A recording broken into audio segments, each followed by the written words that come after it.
कलयुग के जो ब्राह्मण जिनको हम आचार्य और शंकराचार्य ये सारे ब्राह्मण हैं, हमारे धर्मगुरु जो अभी तक थे।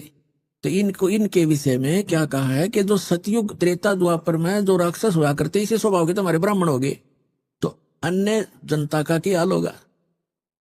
अब ये क्या बता रहे हैं, इससे एक और कंसेप्ट क्लियर कर दिया कि सतयुग के ब्राह्मण वेद के पूर्ण विद्वान माने जाते थे, व्यास जी करें, और वो दुर्गा की पूजा करते थे, खाक विद्वान थे वे। अब थोड़ी सी झलक साथ और लेते हैं श्री विष्णु जी की, फिर आगे निर्णय करेंगे। इसी देवी भागवत के 28 पृष्ठ पे ये देखिएगा, 28-29 पे श्री विष्णु और श्री ब्रह्मा, श्री नारद और व्यास जी के ज्ञान की झलक आपको दिखाते हैं। ये 28 पृष्ठ है, ये प्रथम स्कंद, पहला स्कंद है, और ये संक्षिप्त देवी भागवत 28 पे वही पढ़ रहे हम। नारद और व्यास जी की गोष्ठी हो रही है। व्यास जी नारद जी से पूछा है प्रश्न व्यास जी ने, और नारद जी बता रहे हैं।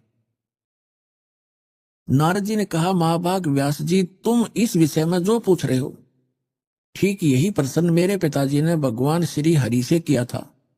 देवा अधिदेव भगवान जगत के स्वामी हैं, लक्ष्मी जी उनकी सेवा में उपस्थित रहती हैं, यानी विष्णु जी के विषय में बता रहे हैं।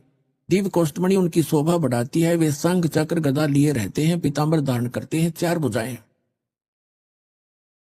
वक्ष स्थल पर श्री वत्स का चिन्ह चमकता रहता है, वे चराचर जगत के आश्रय दाता हैं, जगत गुरु एवं देवताओं के भी देवता हैं। ऐसे जगत प्रभु भगवान श्री हरि महान तप कर रहे थे, उनकी समाधि लगी थी। यह देखकर मेरे पिता ब्रह्मा जी को बड़ा आश्चर्य हुआ, अतः उन्होंने उनसे जानने की इच्छा प्रकट की।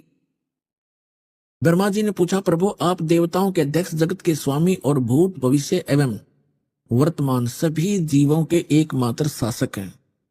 ब्रह्मा जी विष्णु जी को यहाँ सबसे बड़ा भगवान बताने की चेष्टा कर रहा है। भगवान फिर आप क्यों तपस्या कर रहे हैं और आप किस देवता की आराधना में ध्यान मगन है।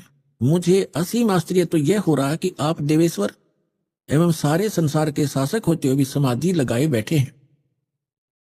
ब्रह्मा जी के विनीत वचन सुनकर भगवान श्री हरि यानी विष्णु जी उनसे कहने लगे, ब्रह्मन सावधान होकर सुनो, मैं अपने मन का विचार व्यक्त करता हूं। देवता दानव मानव सब यही जानते हैं कि तुम सृष्टि करते हो, मैं पालन करता हूं, शंकर संहार किया करते हैं, किंतु फिर भी वेद के पारगामी पुरुष अपनी युक्ति से यह सिद्ध करते हैं कि रचने, पालने और संहार करने की यह योग्यता जो हमें मिली है, इसकी अधिष्ठात्री शक्ति देवी हैं।